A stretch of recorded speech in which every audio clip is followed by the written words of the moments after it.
Explain and Verify tonight looks at sustainability of social grants. The question is, are social grants sustainable in South Africa as the country battles low revenue, low economic growth, high government expenditure and high debt? Well, Samkele Maseko is here to explain and verify.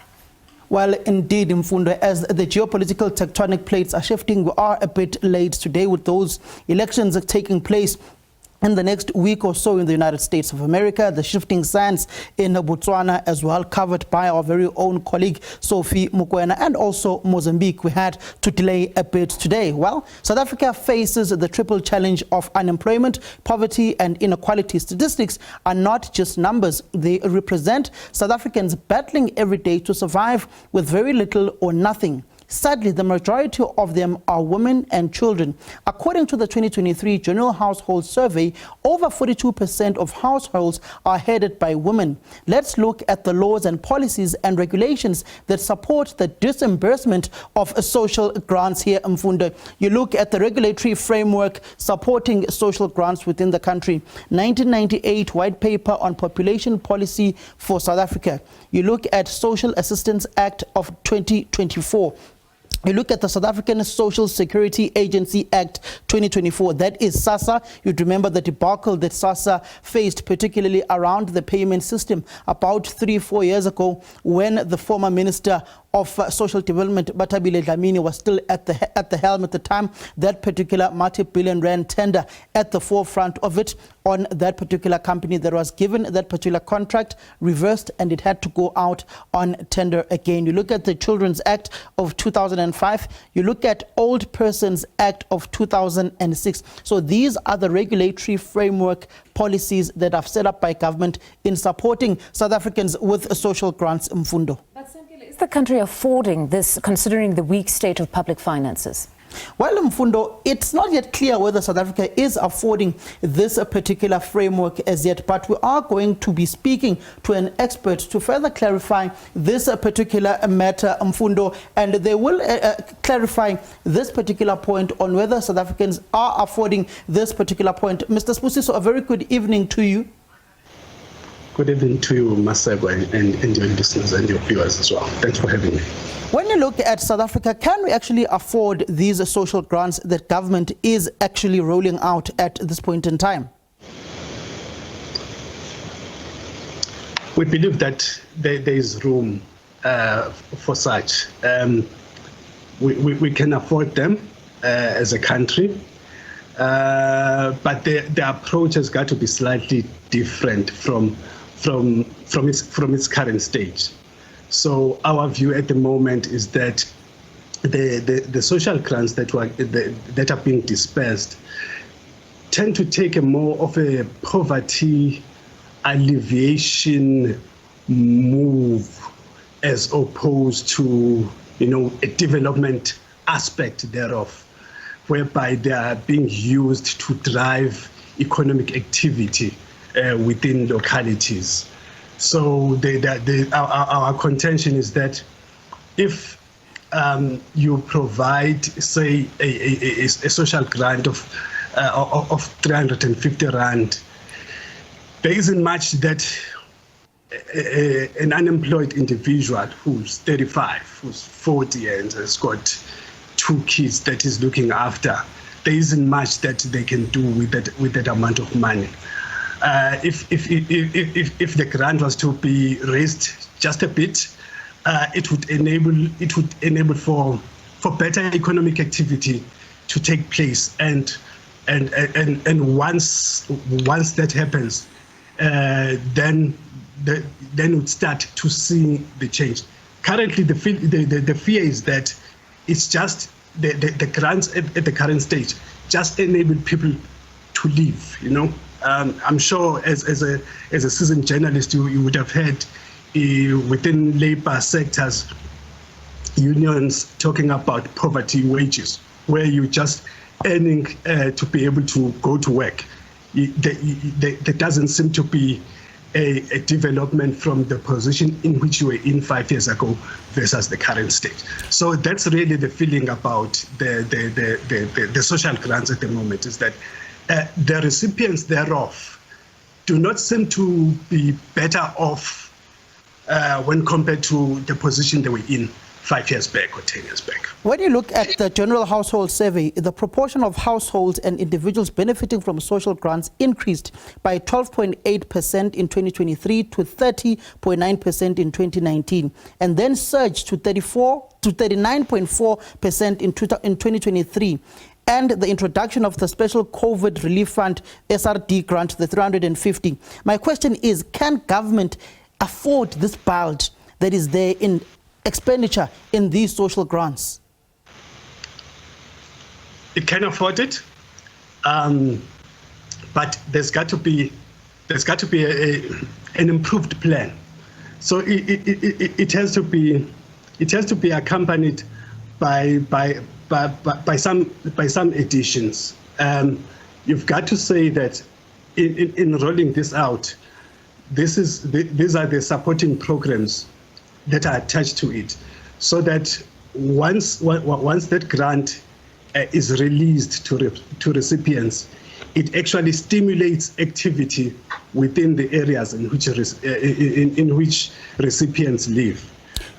So it's not just a social development task, but it's something that the social cluster should look at in totality. So it can't just be reduced to one department, because there's a danger that when you do that, then it won't achieve its intended cause, and in the end, government will reach a point where it becomes unaffordable. Whereas we believe that it is affordable, and if it's properly rolled out, if it's properly supported, it will go a long way towards ensuring that there's the stimulation of economic activity, which then creates room for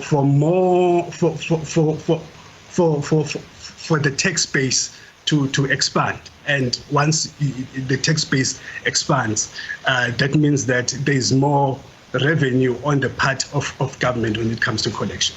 In 30 seconds, Mr. Sibusiso, when you look at these social grants, do they not further entrench the dependency of South Africans on the state, as much as they are a relief to those who are impoverished and suffering from the triple challenges, but do they not inadvertently reproduce poverty? That's why I refer to the concept of poverty wages that have often been spoken of by leaders within Labour. That perhaps because they are so low, they are low in value when compared to the inflation rate. That's one. Two, they are not accompanied by other support programs. And because of that, just imagine for a moment, if the social grant is rolled out, but at the same time, there is this greater focus on how the Department of Agriculture is empowering communities to engage in agricultural activity, then you start seeing movement on the positive side. So I think that there needs to be just a rethink on how we're approaching this. Thank you very much, Mr. Sibusiso.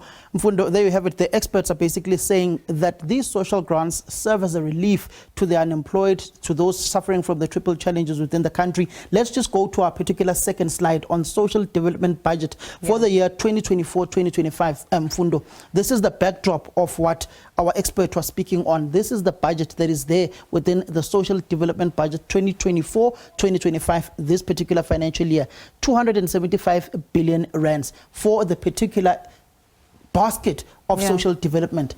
226 billion rands for social grants. Out of the 275 billion rands, 266 billion rands is allocated to social grants. That is 3.6% of the gross domestic product, GDP. 3.6% of the GDP.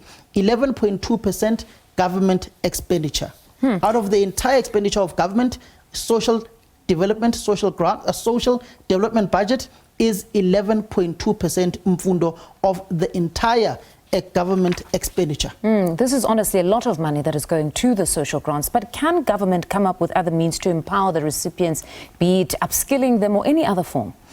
It varies, Mfundo. When you've got TVET colleges that are meant to be introducing South Africans to a labor-intensive environment, you've got many people questioning the issues of TVET colleges within the country. Some of South Africans do use these particular social grants. You've heard an example being used by the president of the country of one particular individual who used the 350 rands to form a business where he is located and grew that particular 350 to about 800 rands a month through that particular products that he was particularly selling. There are also a number of individuals who have started some sort of small SMMEs with these particular social grants that they are receiving from government. But let's break down these particular social grants in our last graphic of how they are broken down within the country. Mfundo, in essence, you've got types of social grants, which is 28 million recipients. In all of these particular types of social grants within the country, there are 28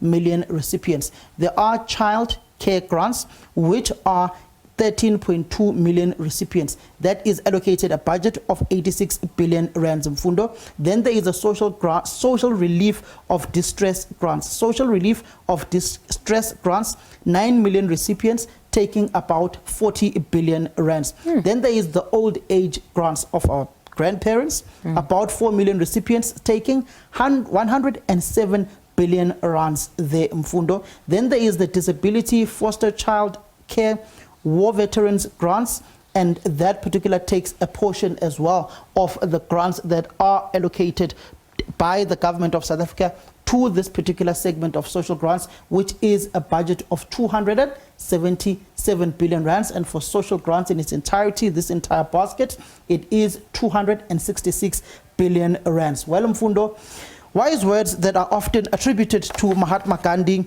the greatness of a nation can be judged by how it treats its weakest members. South Africa is a paradox of too much of a few and too little for many.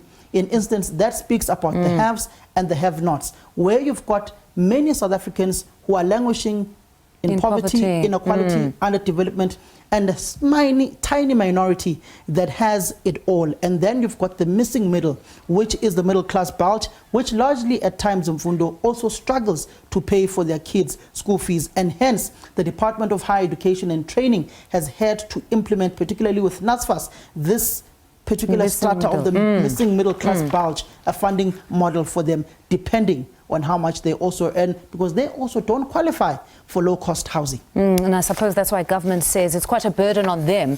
And they constantly say, when they've been criticized that they don't have a pro-poor budget, they say, but look at the amount of money we're spending on social grants. It's quite a lot of money. It's quite a lot of money, but it also brings about the question, is it sustainable in an era where government expenditure has increased and government getting monies from South Africans through municipalities has decreased, with many South Africans choosing to withhold their monies and not pay for the services that the municipalities or the government gives, and people are not paying for electricity, people are not paying for refuse collection, people are not paying their rates as well, and that has drained the revenue collection of municipalities and ultimately affects their budgets and expenditures in providing those services to those who can afford to pay. Samkele, thank you very much. Thank you for joining us on Explain and Verify.